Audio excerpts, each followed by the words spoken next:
ঈদের ছুটিতে আমরা গিয়েছিলাম নারায়ণগঞ্জের অ্যাডভেঞ্চারল্যান্ড পার্কে। হ্যালো গাইস, আসসালামু আলাইকুম। আমি আয়েশা, ওয়েলকাম জানাচ্ছি আমাদের নিউ ব্লগে। এই ব্লগটি থাকছে আমরা নারায়ণগঞ্জের অ্যাডভেঞ্চারল্যান্ড পার্কে গিয়েছিলাম, আর পার্কে গিয়ে কি করি সেটাই তোমাদেরকে আজকে দেখাবো। পার্কের ভিতরে যাওয়ার পর সবাই পাগল হয়ে গেছে, বিশেষ করে বাচ্চারা পাগল হয়ে গেছে সুইমিং পুলে যাওয়ার জন্য। তাই এদিক সেদিক ঘোরাঘুরি না করে সবাই চলে গেলাম সুইমিং পুলে। সুইমিং পুলে নেমে বাচ্চারা খুব আনন্দ করতেছিল, ওরা স্লিপারে চড়তেছে, সাঁতার কাটার চেষ্টা করতেছে, গিয়ে খেলতেছিল। তারপর পানিতে যে ঝর্ণার ইগুলো আছে ওই যে ওইখানে ভিজতেছিল, অনেক রকম মজা করতেছিল বাচ্চারা। বাচ্চাদেরকে দেখে তো আমার মন চাইছিল যে সুইমিং পুলে নামতে, বাট আমি সুইমিং পুলে নামার কোনো প্রিপারেশন নিয়ে যাই নাই, আর কোনো ড্রেসও নিয়ে যাই নাই। আর আমার সাথে ছিল আমার ছোট্ট বেবিকে রেখে কিভাবে আমি নামবো। আমি সুইমিংয়ে নামলে বাবু যদি কান্না করে, এই বাবুর চিন্তায় আর নামা হয় নাই। তো আমি আমার ছোট বাবুকে নিয়ে গেছিলাম।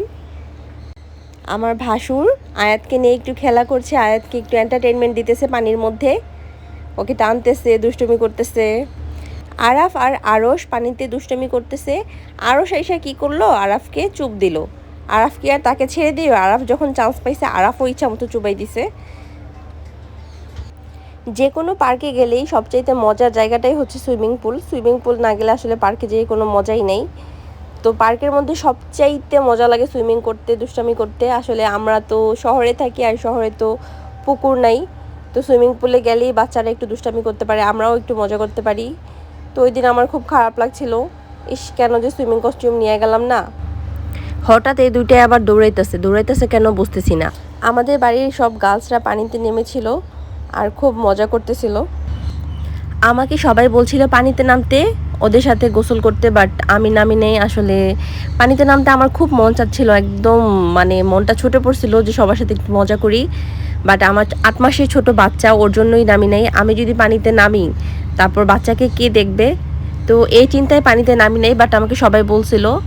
আর ওই দিন আমার আসলে তত একটা কষ্ট হয় না, আমি সুইমিংয়ের জন্য কোনো ড্রেস নিয়ে যাই নাই, আর বাবুকে নিয়েও অত একটা কষ্ট হয় নাই। সবাই রাখছে, সবাই বাচ্চাকে রেখে হেল্প করছে। আর আল্লাহর রহমতে আমার বাচ্চাও একটু ডিস্টার্ব করে নাই, কান্নাকাটি করে নাই, সুন্দরভাবে খাওয়া দাওয়া করছে, আমার কোলে ঘুমাইছে, ঘুরছে, আনন্দ করছে, ছবি তুলছে, মজা করছে। তো এই সময়টাতে আমার জালের কাছে আমার বাবুটা ছিল, আর আমি সবার ভিডিও করছি, ছবি তুলছি। আসলে খুব মজাই লাগছে। যদি বাড়িতে থাকতাম তাহলে এত মজাটা হইতো না। আমার ভাসুর মনির ভাই আমার মেয়েকে গিয়ে পানিতে নামাইছে, আর আমার মেয়ে তো খুব খুশি হয়ে গেছে, ও খুব এনজয় করতেছিল। আর জেঠুমনি ওকে পানিতে নামাইতেছে, ও একটুও কান্না করতেছিল না। অনেক বাচ্চারা পানি দেখে ভয় পায়, কিন্তু আমার মেয়ে পানি খুব পছন্দ করে।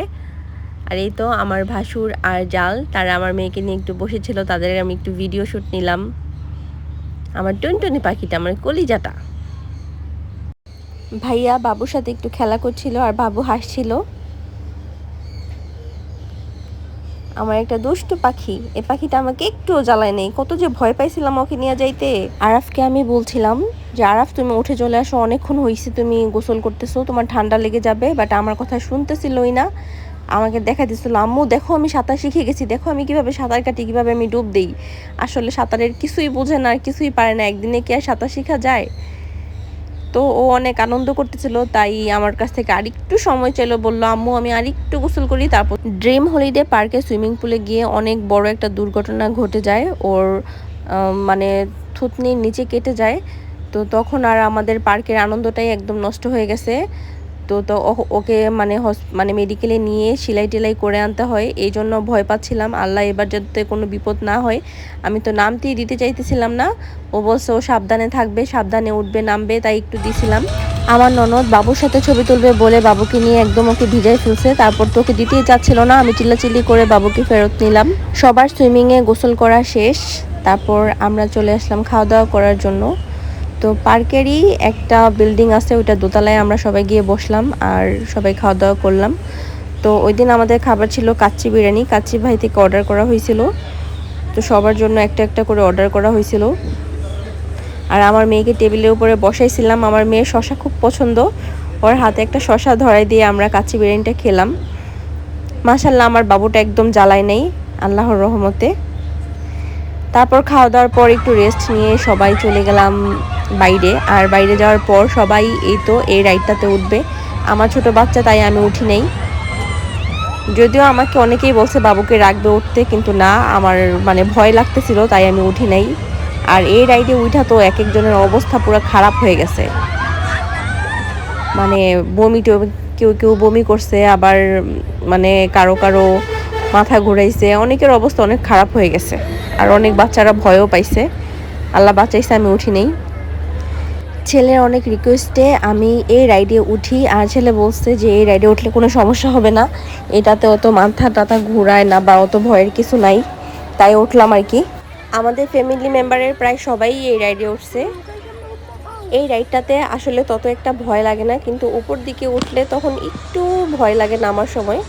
এই তো আমি আমার মেয়েকে একটু আদর করতেছিলাম, আর সবাই রাইডে উঠবে, আমার মেয়েকে চেয়ে চেয়ে দেখবে, তাই আমার মেয়েকেও একটা রাইডে উঠালাম এই চরকিতে। আর বাচ্চারা তো এই চরকিটা খুবই পছন্দ করে, আমার মেয়েকে নিয়ে চরকিতে উঠলাম, তারপর এখন চরকিটা ঘুরবে। আর এই সময় আমার যা আমাকে ভিডিও করে দিচ্ছিল। আমাদের দেশটা স্বপ্নপুরী এই গানটার সাথে এই চরকিটা মানায়, তো খুব মজা হয়েছিল। আর এরপর আর আমরা ওয়েট করি না, আমরা বাড়িতে চলে আসি, সন্ধ্যা হয়ে যাচ্ছিল। তারপর সবাই যে যার মতো বাড়িতে চলে যাই। খুদা হাফেজ, থ্যাঙ্কস ফর ওয়াচিং।